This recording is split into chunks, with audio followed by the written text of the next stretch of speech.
Howdy, howdy, welcome. Thank you for joining us for Deer Talk Now. The Deer Talk Now podcast is now live. My name is Dan Schmidt. I'm with Deer and Deer Hunting. I've been with Deer and Deer Hunting. It'll be almost 29 years, if you can believe that, coming up this fall. I want to welcome you to the podcast. Wherever you're listening to this podcast or watching this podcast, again, all we ask is that you like and subscribe to the podcast. Give us a comment. We'd appreciate that. Whether you like it or dislike it, we would love to hear your comments because that's what we use to make these more improved for you and give you more topics and more guests.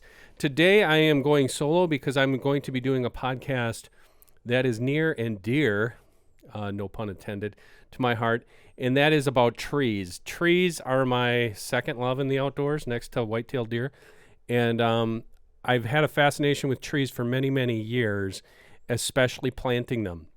Now, I plant them for personal use, and I also plant them for hunting purposes, more hunting purposes these days than, well, I shouldn't say that because I really enjoy putting my hands in the dirt and seeing a tree grow to full size. And I think I got that from my mom. She used to do it with, she would start little willow twigs in a bucket. And today those willow trees are just enormous, big weeping willows, and they're beautiful.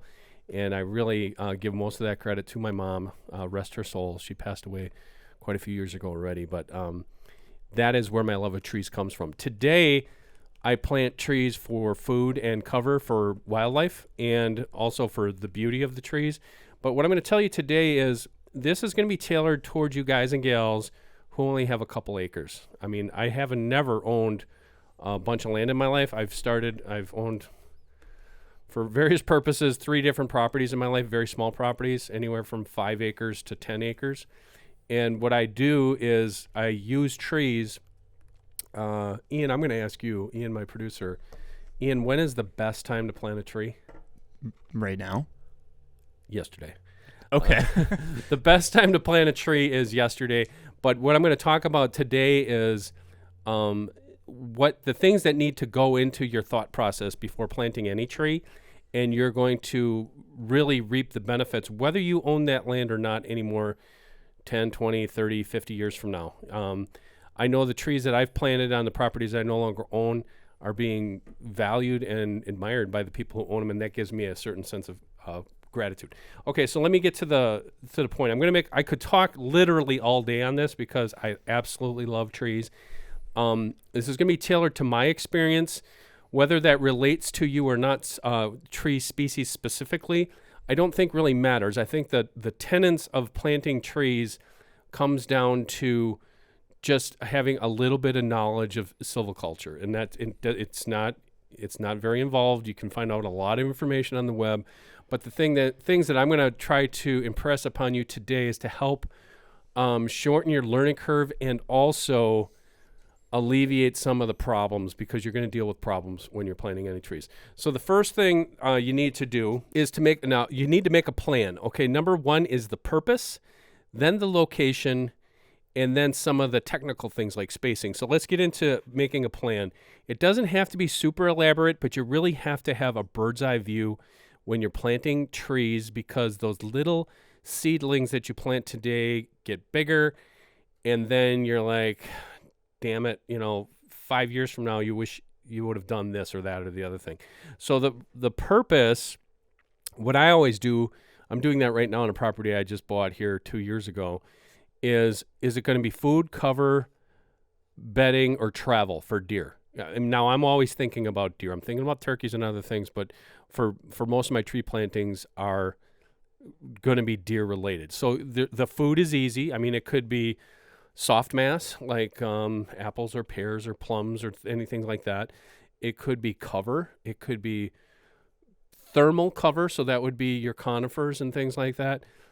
It could be bedding, which is normally in those early cycles of trees would be your conifers in most places. Could be shrubs, and I will lump shrubs into the tree talk as I'm going here. And it also could be travel. So when we think of travel corridors for deer, a lot of times you don't think of certain ways you can use trees to do that. And it's not just like, oh, I'm going to slam this little S curve of my land with some spruce to make it thick so the deer are going to travel through there. Yeah, that could help. It certainly does. But the other thing that I like to think of is on a small property, you can really link the dots, so to speak, with not only cover trees like conifers, but you can also do it with shrubs and mast trees, whether it's hard mast or soft mast. So basically, as Steve Bartilla always says, you want to have deer spend a disproportionate amount of time on your property. You want to make it enticing for them to travel through your property, and you can do that with cover, but you can also do it by some strategic plantings of food trees, and I'll get to that. The second thing in making a plan is your location of where you're going to plant the trees. The thing that I would recommend to anyone, if you have, let's just say 40 acres or less, that's the common denominator for a small property owner. It could be 100 acres, but I would love to put my hands on a 100-acre canvas, so to speak, with trees, because I could do a lot with it. But 40 acres or less, I highly recommend not just slamming that thing full of trees, whether it's going to be fruit trees or, cover trees. Really have that location plan because you want to hunt it. And especially if you have the luxury of time, if you're a younger person, if you're only 30 or 40 years old, the world is your oyster when it comes to planting trees, because 20 years in a tree's life you're going to reap a lot of benefits from it.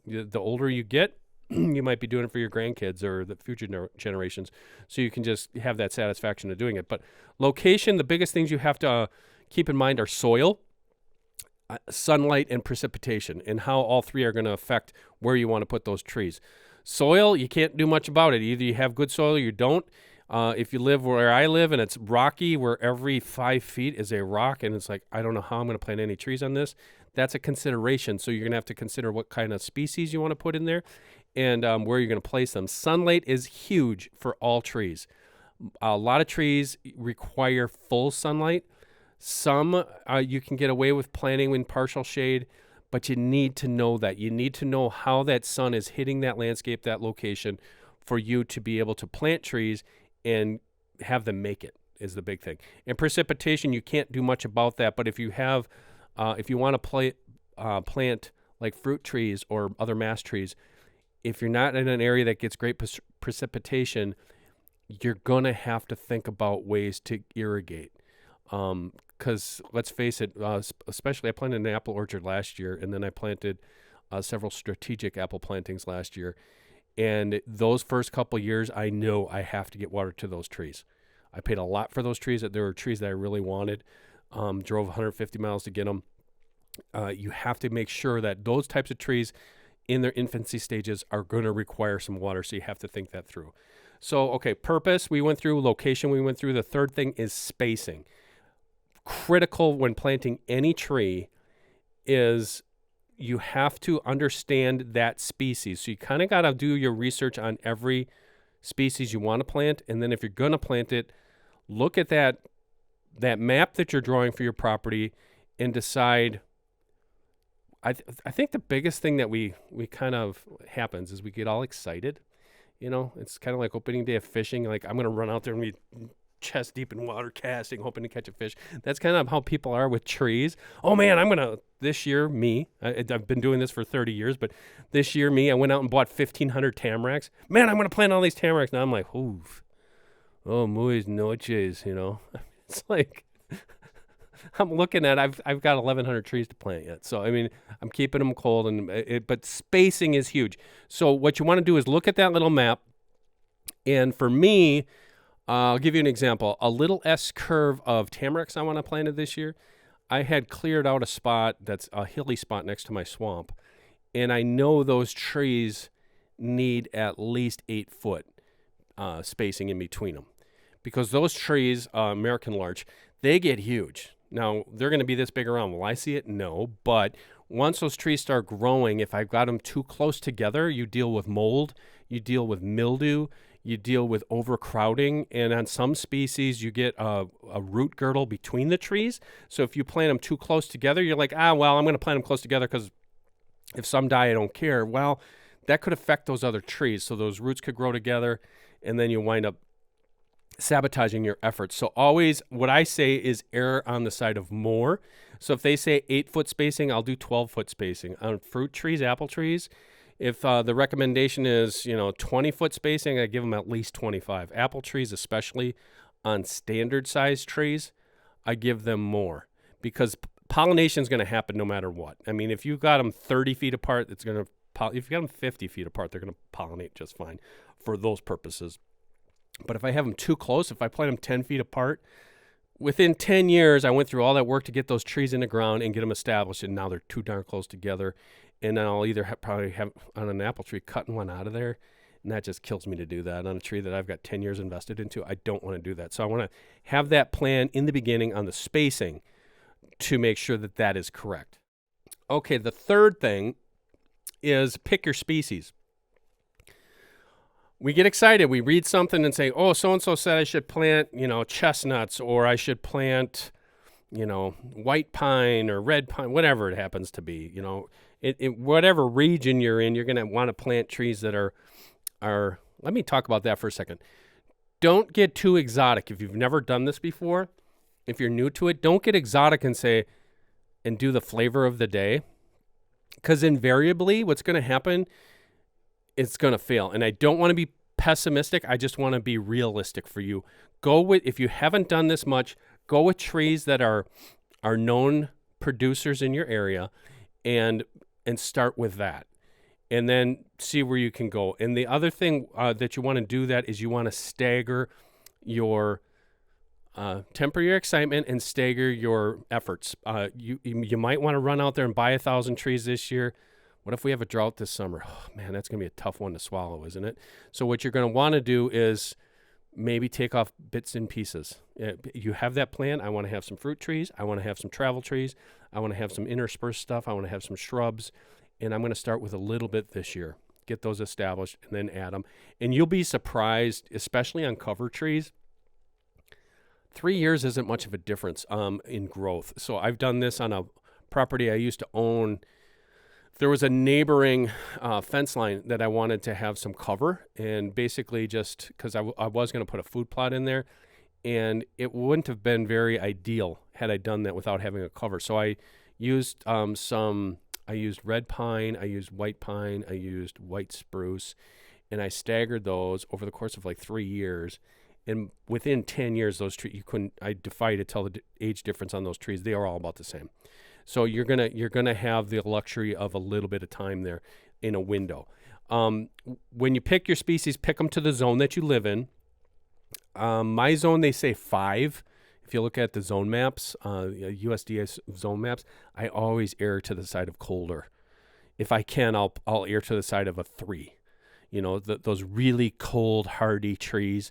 Because here where I live, it can get cold, and the last thing I want to do is I'll give you an example now.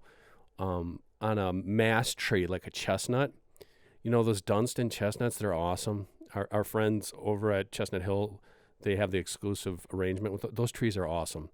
But I've known people, I've had some that have made it, thank goodness. And this is about the northern cusp of their range.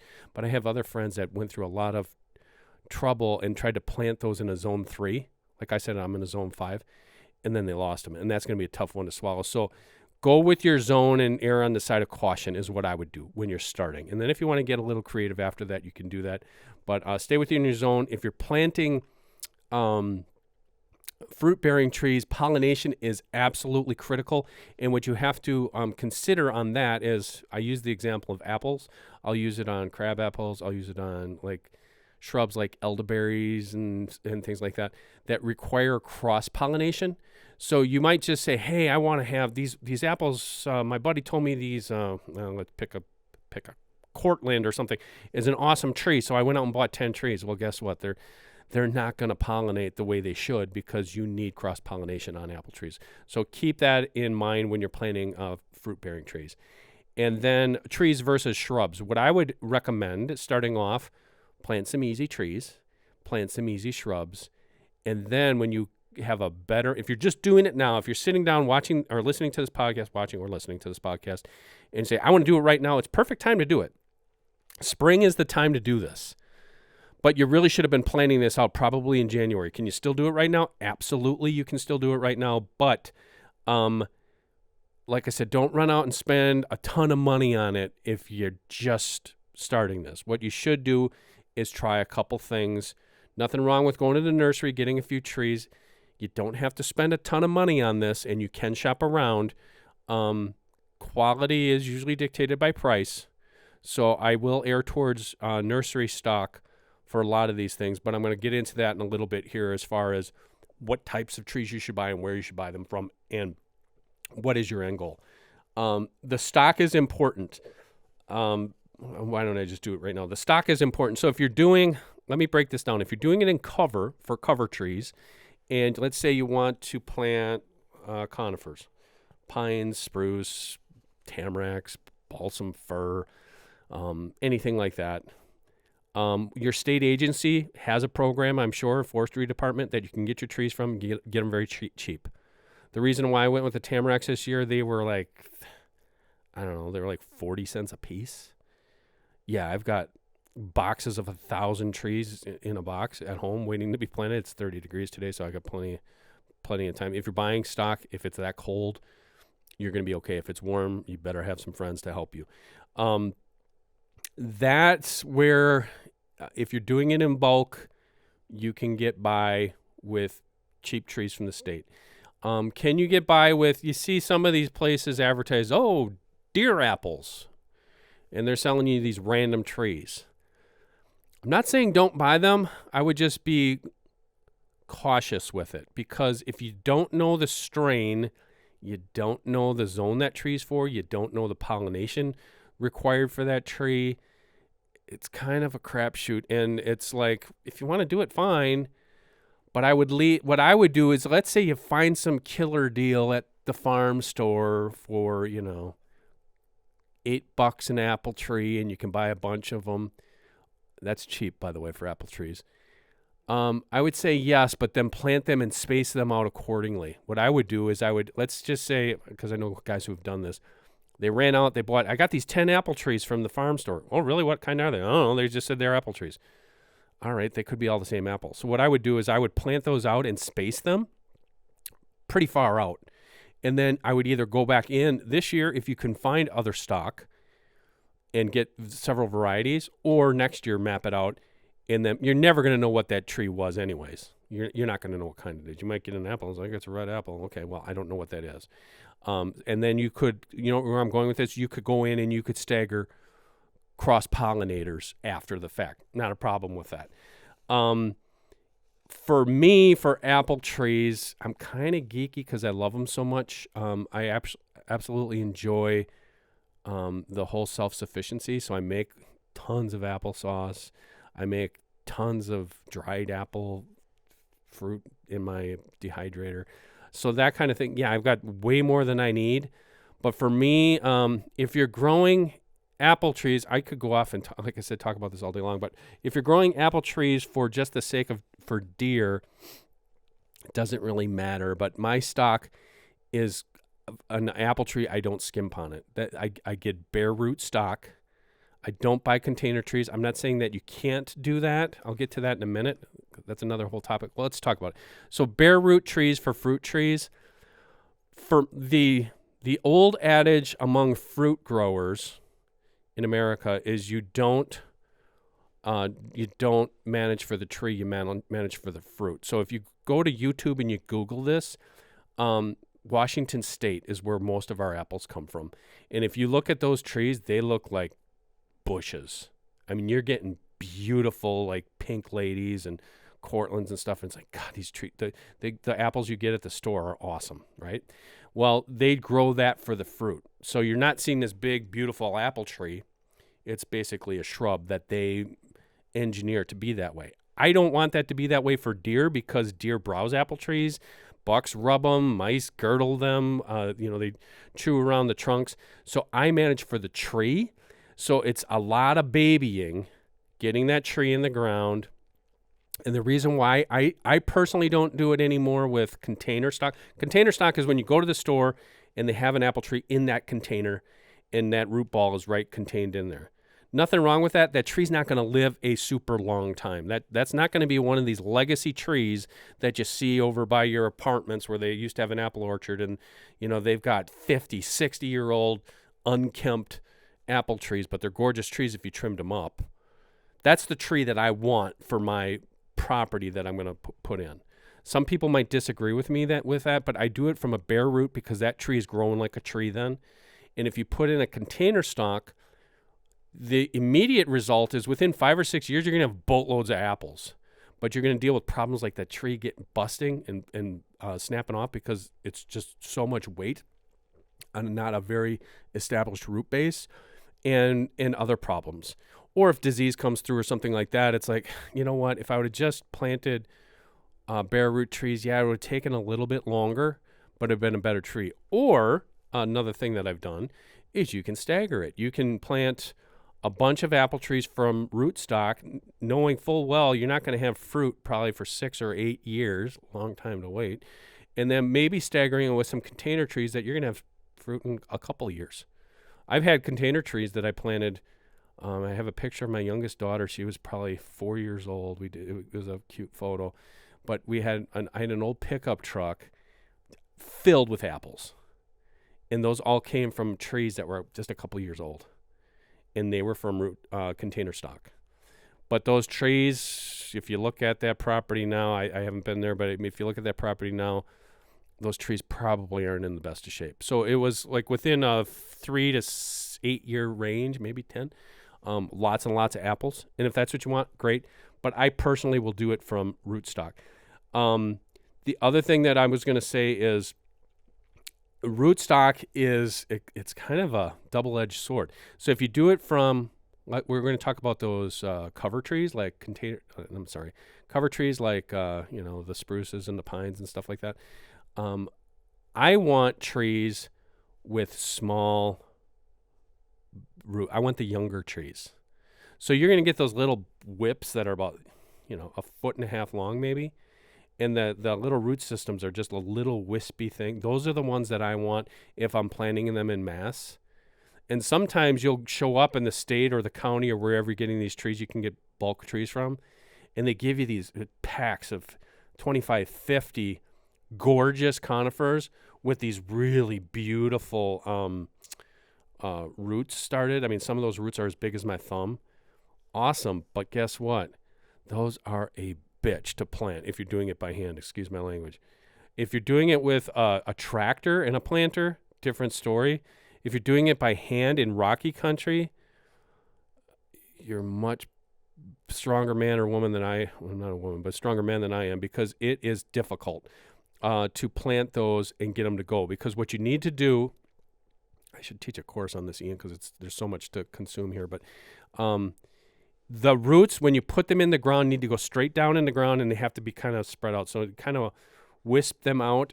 But the thing you don't want is if you take a little seedling, you don't want to just stick it in that hole and cover it up with dirt. And if those roots kind of come up like a J, that tree's not going to make it. It's not. You got to learn how to plant the trees. Plenty of tutorials out there. It doesn't take a lot of time.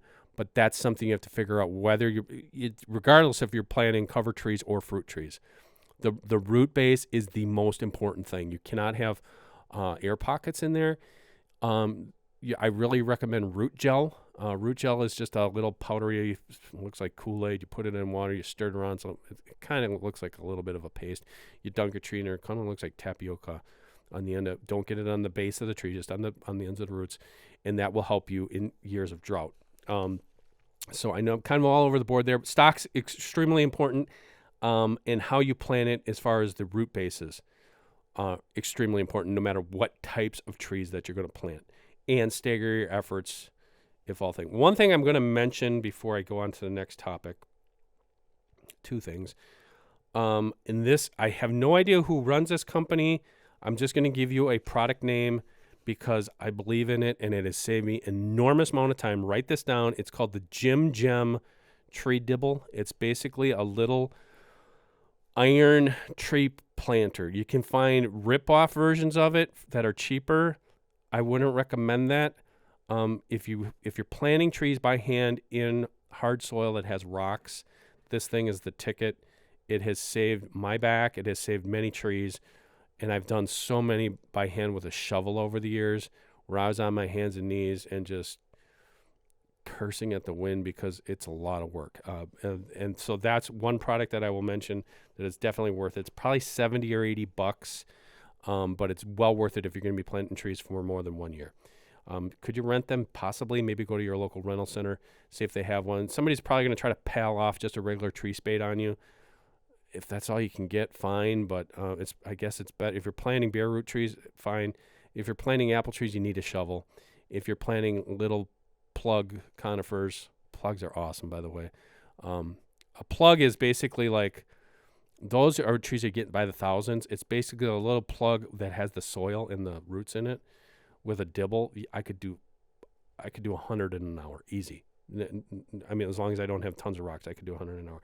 The other thing I'm going to say is, I'm going to get to that. The other thing you have to keep in mind is insect damage and deer damage to your seedlings. I'll talk about that here in a minute.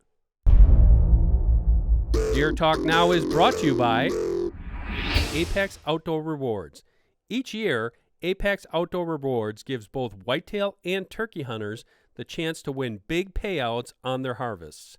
There are only 2,500 spots left for this year's turkey challenge, and they're filling up fast. For more information and to register, visit apexoutdoorrewards.com. So we've made a plan. We've picked our species.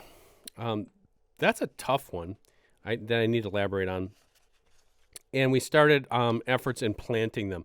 First of all, I did say I was going to talk about insects and diseases, but I'm going to actually table that for a second. When I say pick your species, okay, it might sound like I know a lot about trees. I don't think I know a fraction of what an arborist knows. There's guys that know so much more than I do, and I would always recommend going to YouTube. We've got some videos from guys on our YouTube page. Steve Bartilla's done some too. Get as much information as possible, but also rely on your state's forestry department. There's tons of information out there that's going to help you with this. That's going to reduce your curve. But when you're picking a species, I'm just going to rattle off some of the species that I use for deer habitat. Now, is this going to be perfect with yours? Maybe, maybe not. But I'll give you some idea. Okay, this is what I've planted over a year. Red pine, white pine, jack pine, Austrian pine, red spruce, white spruce, balsam fir, tamaracks, chestnuts, Chinese chestnuts, black cherries, silver maples, red oak, white oak. And then we get to the shrubs, elderberries, serviceberries, gooseberries, juniperberries, crab apples, American hazelnuts, apples, pears, cherries, plums, and persimmons. I have not planted persimmons. I know people who have. Those are just a quick list of trees. So if I'm going to say these are the top 25 trees for deer, that's probably it for most of the country. But again, depending upon where you live. Now, let's break that down into some categories. The cover / bedding / travel are going to be your pines, your spruce, your firs, your conifers. So when you're planning, you have to be not only familiar with the species of tree, but you have to be familiar with disease, rodent issues, insect problems. So let me go through a few things. That's the difficult thing that you're going to find, is you're going to fall in love with the idea of planting certain trees only to find out that, damn it, these won't grow great on my property. And then you start narrowing it down. And that's what I've done. And then you think you got it licked. And then 10 years from now, God takes another card and says, here, play that one. That's what this is about. And I think that's what makes it so fascinating for me, because it's about creating a mini ecosystem. So let me go through it. Red pines. Okay, we call them red pines. They're Norway pines. They are imported to the United States. They were not native. They do fantastic. They grow great in sandy soil. They grow great in rocky soil, uplands, things like that. A great tree that grows extraordinarily fast. It's got good timber value to it. And the deer don't eat it too much. Notice how I prefaced that. In a bad year with a high deer population, they will top every single one of those trees, and you're going to be pissed. Don't worry about it. The tree's going to come back. But once they top it, once they eat that stem off, that leader, part of that leader, it's going to affect the tree's growth. It's going to be more like a little lollipop, and that's not bad. Bucks will rub them, but if you plant enough of them, it's going to be great cover. Eventually, though, those trees grow up, and it's basically a desert underneath them because it's all pine needles. The soil is going to become acidic. There's not going to be much that's going to grow there, but it's a good cover tree. I've seen guys plant entire 40-acre parcels with this for great cover, and it's great bedding. So you can create an instant bedding cover. Those things will grow 2 feet a year at least in good conditions. So that's a good one. A white pine. That's native to my home state of Wisconsin. It's a glorious tree. It's a beautiful tree. How do you tell the difference between white pine and red pine? I used to look at my daughters and say, tell me how. The red pines are the needles are stiff. I'd say prickly like my beard. Or the white pines were wispy, long and wispy. The white pine is a preferred deer species that they will eat. So you're going to have to be very careful where you plant those. Tremendous tree, stately tree, awesome for turkey roosts. When they get mature, they grow way higher than 60 feet, big, round, great lumber, awesome tree. Jack pine, a scrubby pine that grows in sand, easy tree to plant, easy tree for cover, not much else. Austrian pines, again, that's another non-native. Those grow very fast in really crappy soils. They grow those out west. They grow them here too. They work well. So then you get to your spruces, and the spruces are the ones I love for cover because they get thick and they don't have too many pests. But I'm again prefacing it. Red spruce grow faster. Deer will nip them off in a bad winter if it's very extreme. White spruce, they don't. I absolutely love white spruce. It's my number one favorite tree here where I live. The only problem with a white spruce, it grows slower than a red spruce. Red spruce will grow 2 feet a year, just like the red pine. The white spruce grows slower. Spruce in general, more along the lines of like Colorado blue spruce, which are those gorgeous trees you see in people's yards. White spruce, somewhat. I have not personally seen it, but there's a thing called needle drop. It's a disease they get, and it can kill the tree. It's something that you're going to deal with no matter what type of tree you're growing. Balsam fir, awesome tree. Deer are going to eat the hell out of it if you have a lot of deer, so be careful with that. Tamaracks is the one I am playing with now. The only reason I'm planting tamaracks is I have a couple acres of a swamp, and it's mostly wet ground. Not much will grow in that, but tamaracks will. Tamarack, which is the American larch, beautiful tree, stately tree. I say that a lot, and I'll say that about just about every tree. Those are the ones that turn yellow in fall, just glorious, beautiful colors. But the thing with a tamarack, you're not really getting much cover out of it, but it's a tree that's going to grow where other stuff won't. Now, you could plant like red maples. That's another one, a very fast growing. You could plant box elders. People think box elders are junk trees. They really are. But it is a form of a maple, and deer love to eat that. They will browse the heck out of it. You could plant red maple. You could plant box elder in wet areas. The reason why I don't is we just have too many deer around here. So if you have, real tough problem to have, huh? Too many deer. But if you're in an area that doesn't have a lot of deer, those are some things that I would recommend for cover. To touch on the other problems that you have. Okay, you got mice, you got insects, you got disease. You can't do anything about disease, really. I mean, not on a large scale. Maybe on an individual tree or two, but otherwise it's just like you're flipping the coin there. Mice on mass plantings, no, there's not much you can do, but I wage war on mice with other efforts and chipmunks because of ticks. So I try to keep the mice populations at bay the best I can. Sun scald is something you're going to deal with if you put tree protectors on. So what you're going to do is if you put those plastic, I would recommend the plastic tubes, but I put them on in fall and I take them off in spring. And I'm putting those on my apple trees. I'm putting on anything that I don't want to get girdled because of mice or even a rabbit, shrews, voles, all sorts of critters.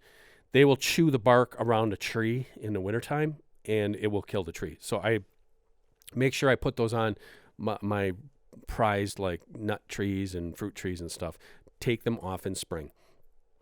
And as far as deer fencing, excuse me, not much you can do there, but I do it on my apples. And what I do with apple trees, any fruit tree, is I just go to the store and I get it's 5-foot high rolls of that, I think it's 12 gauge wire. It's got the little holes in it, square openings. And I will just cut, it's expensive, but I will cut that around and I will just make it jagged and stick that in the ground over the tree. You don't have to get too fancy with that as long as it's going to stay around the tree. And that'll keep the deer away from it, from browsing. So those are a couple things that you have to think about there. The next thing that I would get into here is we talked about cover species. I know I'm talking a lot here, Ian, so I'm going to have to take a break. The next thing I talk about is food species. And I did mention a lot of these. I want to highlight, if you're in the South, the problem you're going to have there is your fruit offerings are probably going to be less on trees and more for shrubs. So if you live in the South, let's just say south of, you get like middle of Illinois south of there, you're not going to be planting too many apple trees. So you could be looking at things like pears and persimmons and plums. Again, I don't have personal experience with persimmons. I know a lot of people, friends of mine in Alabama, places like that, Georgia, they plant persimmons, and it's fabulous for deer. Plums, fabulous for deer. It depends on your deer population. Again, you're going to be doing some work to keep those things alive and keep them producing. Up here, apples, pears, cherries to an extent, I'd stick away from that unless you just want to do it for birds or just for fun. Bitter cherries are actually pretty cool. Birds will eat them. Turkeys will eat them. I use them I'll make cherry bread and stuff out of them, but that's more of a kind of just a hobby tree for me. The bigger producers would be pears and apples. Apples are hands down my favorite because you get a ton of food out of apples. And what I do with apples is I talk about orchards, but honestly, if you have 5 or more trees, I'm going to consider that an orchard. And there's other ways you can do it that's going to be more beneficial for your hunting. And I would do that in grow those trees in pairs of 2 or maybe even 3. Add a third one around a food plot. Make sure it doesn't get sprayed. When you're doing your food plot work, have that cross pollination. And is it going to be like a complete magnet where it's like every deer? No, but I know places where you could put 2 or 3 apple trees around a very small, just say a 1/8 acre kill plot essentially. And if you have trees that are producing, like you can get early producers. I've got state fair trees that will produce perfect apples by August. End of August, you got a beautiful apple. Or you can get like some spy varieties, prairie spies, things like that, that those trees aren't dropping their apples until October, November, might even be holding on to them longer than that.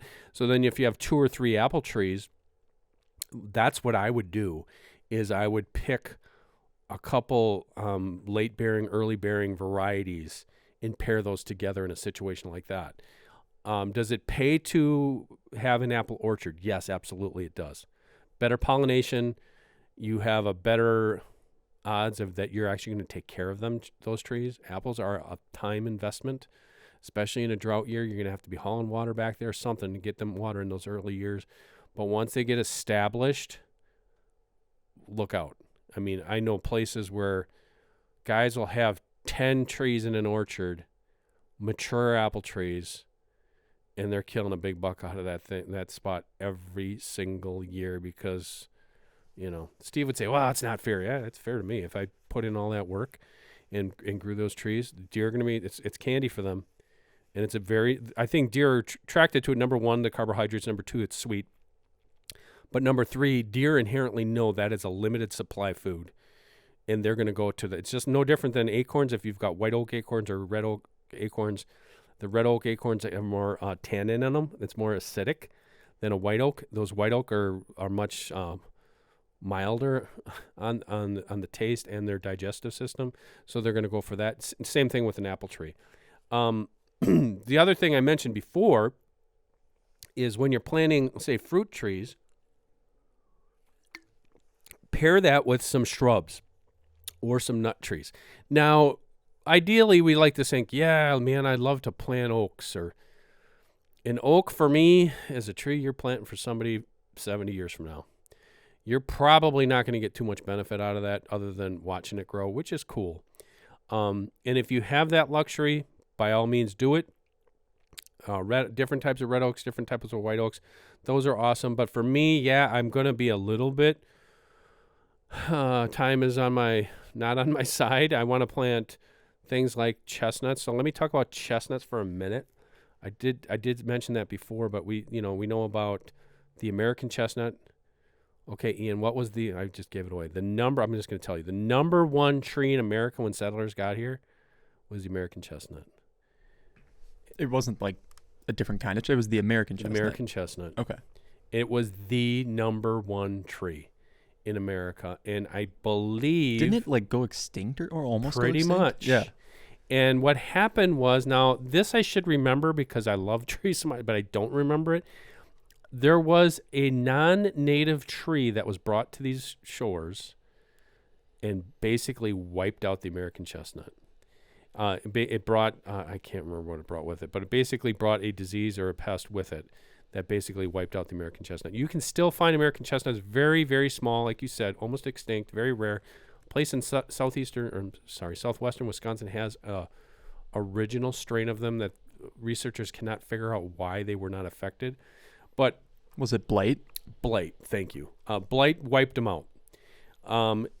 Dunstan chestnuts, again, that was developed by Chestnut Hills, our friends, and basically that is a blight-resistant chestnut.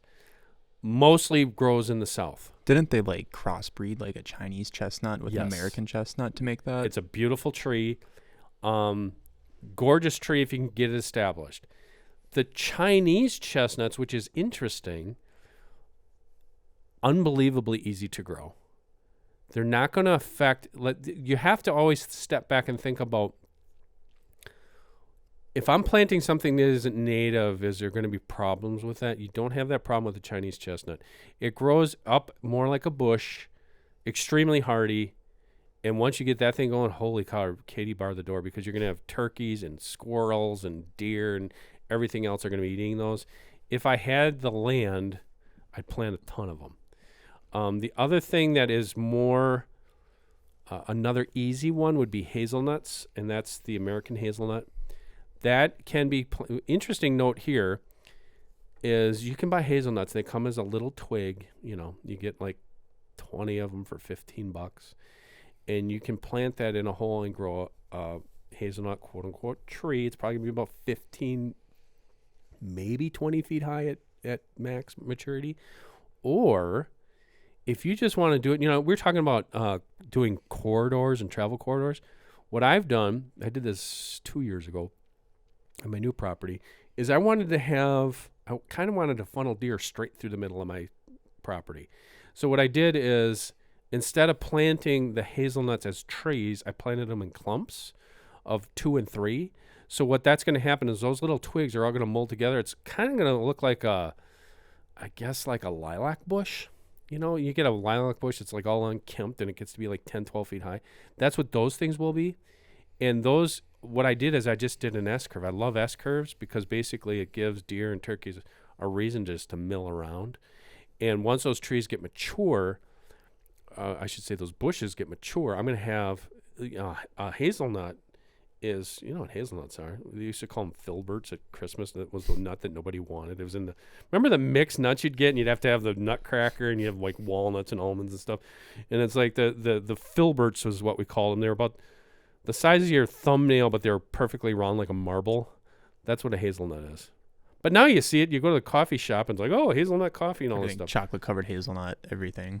That too, yeah. Yeah. And that's what they are. So you can actually you can enjoy them as much as, once they get productive. And it doesn't take long. It takes, 3-4 years before you start seeing they start producing.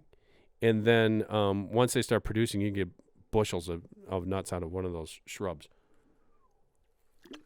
So I talked about chestnuts, hazelnuts, the oaks, like I said. something if you have time and you want to deal with it. A beautiful tree if it's going to be a standalone tree or something like that. The other ones I'd like to touch on would be your other shrubs. I'm looking at our time here. The other shrubs would be like elderberries. I love, love, love elderberries.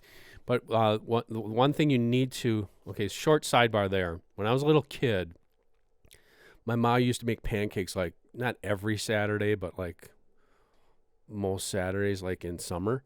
And my mom, bless her heart, bless her soul, she would like put some weird stuff in the food. One time she made a quote unquote apple pie out of zucchini, and she flavored it with apple seasoning. And she swore to me that it was apple pie while I bit into it, and there was like a peel. And I'm like, Mom, what? It was a zucchini. But she would make, she's looking down smiling at me right now, I know. Elderberry pancakes were my number one favorite all-time pancake, and I haven't had them since. So I'm like, I'm going to do this again. Basically what you did, now be careful because elderberries are noxious.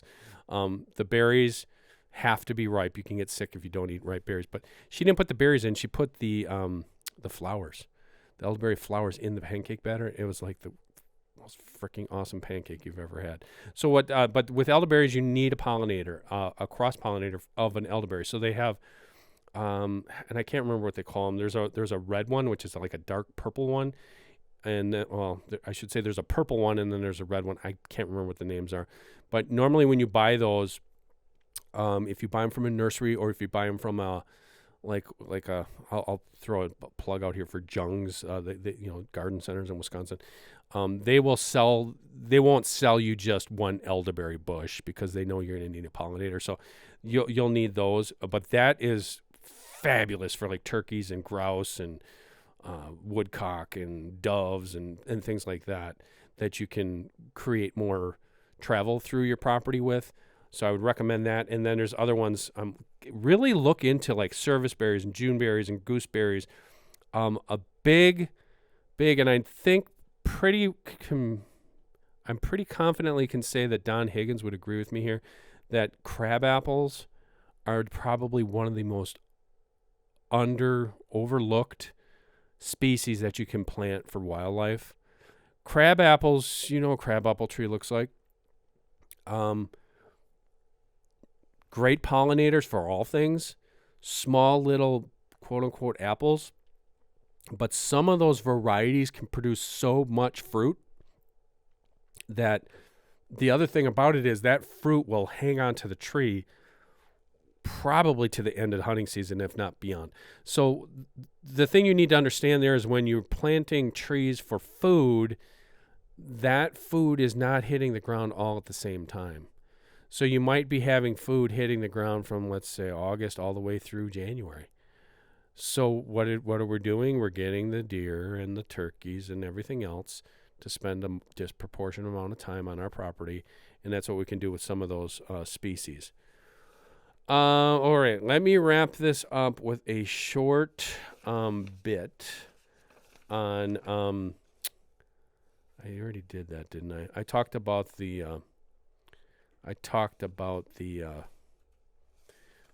pests.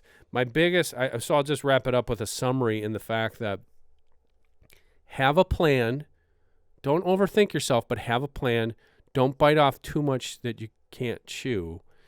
And then also spacing on your trees. Don't jam them all into one spot. And think how that's going to evolve over time. I think you're going to have fun with this. I hope you can hear the level of excitement in my voice, because just talking about this today, it tells me all the things I want to do yet this year that I'm not going to get to be able to do this year, but it also gives me new ideas for planting trees. The other thing that I would recommend that is if you have open land, be judicious. Like, don't just run out there and fill it up with trees if you're trying to manage it for deer hunting, because you still want to plant your food plots. You still want to do things like that. And if you sit there and sock in a bunch of trees, one of the best, I'll leave you with an example on that. One of the best examples of that was one of the properties I had. It had about 1.25 acres opening, and that was really the only open ground on that property. And when I first started planting trees on there, the temptation was, I'll just fill that whole thing up with trees. Wouldn't have been the smartest thing. I didn't do that, and I'm thankful that, well, like I said, I don't own the property anymore, but from the sake of that hunting property, the best thing there was what I did is I staggered it with a little bit of windbreak, a couple small orchards. I call them fruit orchards because I had various trees. I did have pears and plums and apples, but they were not all together. One was on one side, one was on the other side. And then I rimmed the outside of it with bushes, or, like the shrubs. So it was hazelnuts. It was a few chestnuts, actually more than a few. It was probably a good 12, 15 chestnuts. So one thing that I would recommend is if you do have a limited amount of open ground, maybe rimming that ground with some of this, whether it's shrubs or mass-bearing trees or windbreak trees, to create diverse edge habitat, which is number one for deer. Again, you might have other aspirations or goals, but my goals always are I want to see a lot of deer on my property, and I want to do it in a way that's going to be more conducive for travel and, keeping them there. So hopefully, maybe I taught you a thing or two today. Maybe I didn't. Maybe you knew all this already. But if I did, I would appreciate you liking and subscribing to our channel or our podcast. And until next time, if there's any questions you guys have on this, I'd be more than happy. I'm always accessible. So what I would say is if you're listening to the podcast, just jump over to our YouTube page. It's YouTube.com/DDH online. And you can find the podcast in the video version there and just make a comment on the video, because I see most of those, or the producers will tell me, hey, Dan, somebody has a question for you. I'd be more than happy to answer questions on some of this stuff and help you better enjoy the outdoors by planting trees for tomorrow. Until next Thursday, my name again is Dan Schmidt. This is the Deer Talk Now podcast from Deer and Deer Hunting. We bring you these every Thursday. Just look for it wherever podcasts can be found. Again, Deer Talk Now. We'll catch you next week for another episode. Deer Talk Now is brought to you by 10-Point Crossbow Technologies. Whether I'm in a tree stand, ground blind, or spot and stalk hunting, I know the Nitro 505 is up to any challenge. Check one out at a dealer near you or log on to 10pointcrossbows.com for more information.